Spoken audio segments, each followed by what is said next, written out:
अपने कमरे में सोया हुआ था कि अचानक से नीचे के एक कमरे से जोर जोर की आवाजें आने लगी। मैं तुरंत उठ के नीचे देखने गया तो मैंने देखा कि यह अजीब सी आवाजें मेरे ससुर जी के कमरे से आ रही थी। मुझे लगा शायद मेरे सास और ससुर आपस में कुछ कर रहे होंगे, तो मैं वापस ऊपर जाने लगा।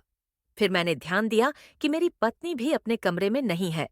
मैं फिर से नीचे आया और ससुर जी के कमरे के बाहर कान लगाकर खड़ा हो गया। और फिर मुझे एहसास हुआ कि यह आवाज से मेरे सास ससुर की, बल्कि मेरे ससुर और मेरी पत्नी की थी। मैंने झटके से दरवाजा खोल दिया और उस कमरे के अंदर मैंने जो नसा देखा, उससे मेरे पैरों तले जमीन निकल गई। और नमस्कार दोस्तों, आज की इस नई कहानी में आपका स्वागत है। मेरा नाम आर्यन है और आज शादी के बाद पहली बार मैं अपनी पत्नी को लेकर ससुराल जा रहा था। मैं एक गरीब परिवार से ताल्लुक रखता था, लेकिन पढ़ाई में अच्छा होने के कारण मुझे सरकारी नौकरी मिल गई थी। सरकारी नौकरी लगते ही मुझे शादी के अच्छे अच्छे रिश्ते आने लगे थे। मेरे गरीब माँ बाप भी यही चाहते थे कि मेरी शादी किसी अच्छी जगह और किसी अच्छी लड़की से हो जाए। मेरे गांव के एक पंडित ने मेरा रिश्ता पास के एक शहर के काफी अमीर घर में करवा दिया। पर मैं कोई ऐसी गांव की लड़की चाहता था जो मेरे माँ बाप की सेवा कर सके और उनका ख्याल रख सके। लेकिन पता नहीं उस पंडित ने मेरे पिता को क्या घुट्टी पिलाई थी कि मेरे पिता ने तुरंत मेरी सगाई के लिए हाँ कर दी। सगाई होते ही लड़की वाले तुरंत ही शादी की भी जिद करने लगे और मेरे पिताजी ने तुरंत ही शादी के लिए भी हामी भर दी। शादी से पहले मुझे इतना भी मौका नहीं मिला था कि मैं अपनी होने वाली पत्नी से बात तक कर सकूं, उसके बारे में कुछ जान सकूं या उसको अपने बारे में कुछ बता सकूं। मेरी माँ ने मेरी इस चिंता को भांप लिया था और उन्होंने मेरे पिता से कहा भी कि कम से कम आर्यन को अपनी होने वाली पत्नी को देख तो लेने दो।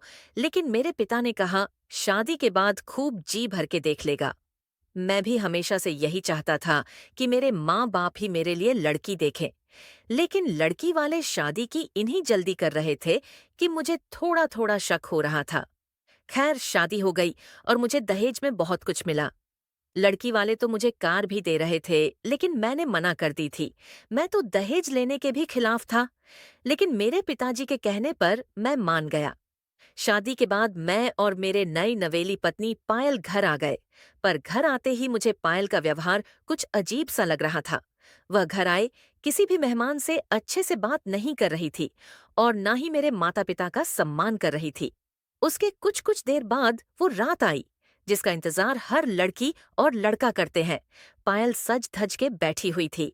मैंने पायल का घूंघट उठाया और जैसे ही उसे छूने लगा, उसने तुरंत ही मना कर दिया और बोली, मैं बहुत थक गई हूँ, अब तुम भी चुपचाप सो जाओ। मुझे यह सब सुनकर बहुत अजीब सा लगा। मैं उसके जिस्म का भूखा नहीं था, पर अगर उसको मना ही करना था तो अच्छे से भी कर सकती थी। मैंने फिर भी उस बात को दिल पर नहीं लिया और सोचा शायद काफी थक गई होगी, इसीलिए चिढ़ रही है, और मैं चादर लेकर सोफे पर सो हो गया। मैंने अगले दिन फिर से उसके करीब जाने की कोशिश की, पर वह मुझे आसपास भी फटकने नहीं देती थी। मैंने उन 2 दिनों में उसको हाथ तक नहीं लगाया था। मैंने पायल से भी कई बार पूछा कि क्या तुम्हारी शादी मुझसे जबरदस्ती की गई है, लेकिन पायल ने उसका भी जवाब नहीं दिया। मेरे पिताजी तो शादी के बाद से ही चुप हो गए थे, पर मेरी माँ पायल की सारी हरकतें देख रही थी, लेकिन उसको समझाने की जगह उन्होंने मुझे ही समझाया। बेटा, अभी तेरी नई नई शादी हुई है। वो अपना घर और माता पिता सब छोड़ के यहाँ आई है। उसको थोड़ा समय दो, सब अपने आप ठीक हो जाएगा। पर मुझे अब कुछ समझ नहीं आ रहा था। तीसरे दिन मैं अपनी माँ और पिताजी के कहने पर एक रस्म के अनुसार पायल को छोड़ने उसके मायके यानी अपने ससुराल जा रहा था। मैं और पायल ट्रेन से उतरकर पैदल ही चल दिए। मेरा ससुराल रेलवे स्टेशन से पास ही था। रास्ते में भी पायल ने मुझसे कोई बात नहीं की। मैं जब भी उससे कुछ पूछता था तो वो सिर हिलाकर हाँ या न बोल देती थी। थोड़ा चलने के बाद रास्ते में पायल मुझसे आगे चलने लगी। तभी मैंने देखा कि 2 लड़के बाइक पर उनकी तरफ आ रहे थे। वह पायल को देखकर रुक गए और पायल भी उनको देखकर काफी खुश हुई। मैंने इतने दिनों में पायल को पहली बार खुश होते हुए देखा था। मैं जब तक पायल के पास पहुंचा, तब तक वह दोनों लड़के उसकी तरफ देखते हुए चले गए थे। पायल के चेहरे पर असीम खुशी झलक रही थी। मैंने पायल से उन दोनों लड़कों के बारे में पूछा, पर उसने मुझे कुछ नहीं बताया और आगे चलने लग गए। हम दोनों घर पायल के घर पहुंच चुके थे।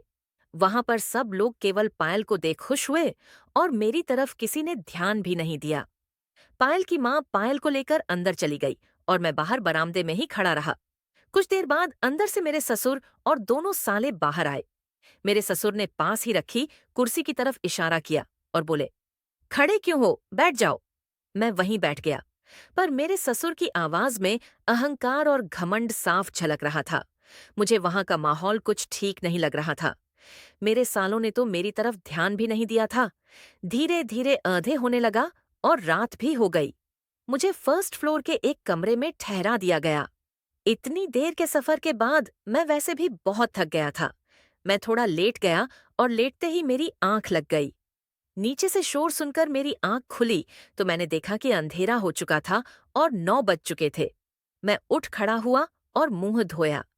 मुझे आश्चर्य हो रहा था कि इतनी देर हो चुकी है, पर किसी ने मुझे चाय तक नहीं पूछी है। मैं वहीं बेड पर बैठकर कुछ सोचने लगा। अब नीचे से जोर जोर से हंसने की आवाज आ रही थी। शायद मेरे ससुर किसी से बात कर रहे थे। मैंने नीचे झांका तो पाया कि मेरे ससुर और 2-3 लोग बरामदे में महफिल लगाए शराब पी रहे थे। मेरे ससुर बहुत पी चुके थे और वह पूरी तरह नशे में हो चुके थे। अचानक से उन्होंने अपने एक दोस्त से बोला, देखा, मेरी अकल का कमाल। मैंने अपनी बिगड़ी बेटी का विवाह कैसे एक गरीब लड़के से करा दिया। आप लोग तो कह रहे थे कि इस बिगड़ी लड़की से कौन शादी करेगा। इतना कहकर वह सब जोर जोर से हंसने लगे। मेरे पैरों के नीचे से जैसे जमीन ने निकल गई और मैं वहीं जम गया। तभी मेरी सास आई और ससुर जी के कान में कुछ बोली, जिसको सुनकर वह तुरंत अंदर गए। अब मैं समझ गया था कि मेरे ससुर ने ही अपना रौब दिखाकर मेरे पिताजी को डराया होगा और मेरी शादी पायल से कर दी होगी, और इसीलिए पायल के घर वाले शादी की इतनी जल्दी कर रहे थे और मेरे पिताजी भी मेरे किसी सवाल का जवाब नहीं दे रहे थे। अब मेरा सिर चकरा रहा था। मैं भी तुरंत नीचे उतरा और अंदर कमरे के दरवाजे पर पहुंचा।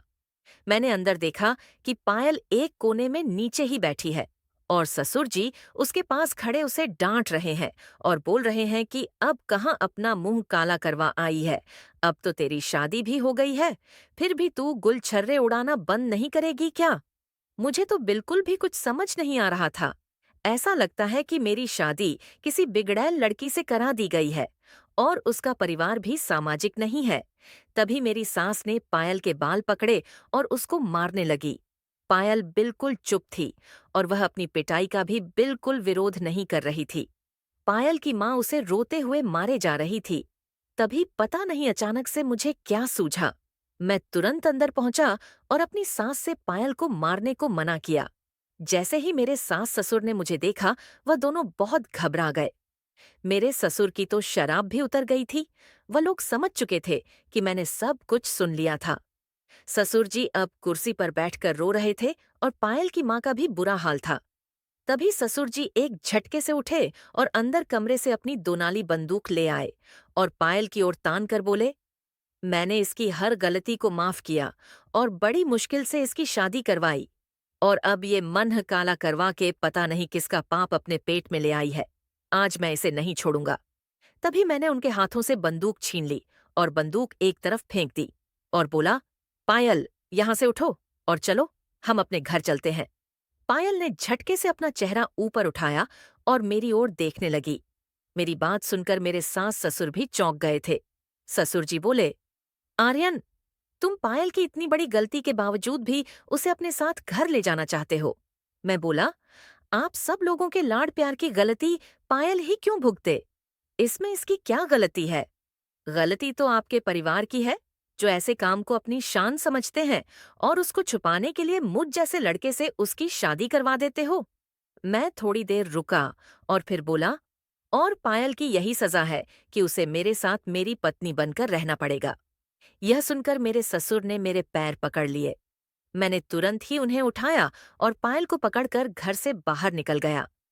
मेरे ससुर तो हाथ जोड़ खड़े थे और ऊपर वाले को धन्यवाद दे रहे थे कि उन्हें ऐसा दामाद मिला था। मैं और पायल पैदल ही जा रहे थे कि तभी हमें वही दोनों लड़के फिर मिले जो हमें आते हुए मिले थे। पर अब की बार वह दोनों पैदल ही थे। पायल को देखकर उनमें से एक बोला, चलो पायल डार्लिंग, हम तुम्हारे पेट में पल रहे हमारे बच्चे को गिरा देते हैं और फिर से मजे करेंगे। इतना कहकर वह बड़ी धूर्तता से हंसने लगा।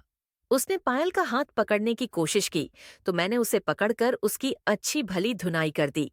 और जब दूसरा लड़का अपने साथी को बचाने आया तो पायल ने उसके बाल पकड़कर उसे नीचे गिरा दिया और लातों से उसे अधमरा कर दिया। वो दोनों जैसे तैसे अपनी जान बचा के वहां से भाग गए। पायल का मेरा साथ देना मुझे अच्छा लगा था। मैंने भी पायल का हाथ पकड़ा और रेलवे स्टेशन की तरफ चल पड़ा। घर पहुंचकर मैंने अपने माँ और पिताजी को कुछ नहीं बताया, क्योंकि मैं नहीं चाहता था कि मेरे माता पिता के सामने मेरी पत्नी की इज्जत कम हो जाए। धीरे धीरे समय बीतता गया और अब पायल ने मेरे घर को इस तरह से संभाल लिया था कि मैं सब कुछ भूल गया।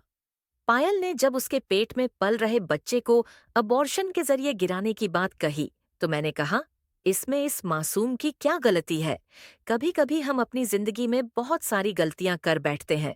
वो गलतियां तुमसे भी हुई हैं, पर उन गलतियों की सज हम इस बच्चे को नहीं देंगे।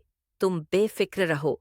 मैं इस बच्चे की जिम्मेदारी लूंगा और इसे अपने बच्चे की तरह प्यार दूंगा। और इतना सुनकर पायल मुझसे लिपट गया। उसकी सांस तेज हो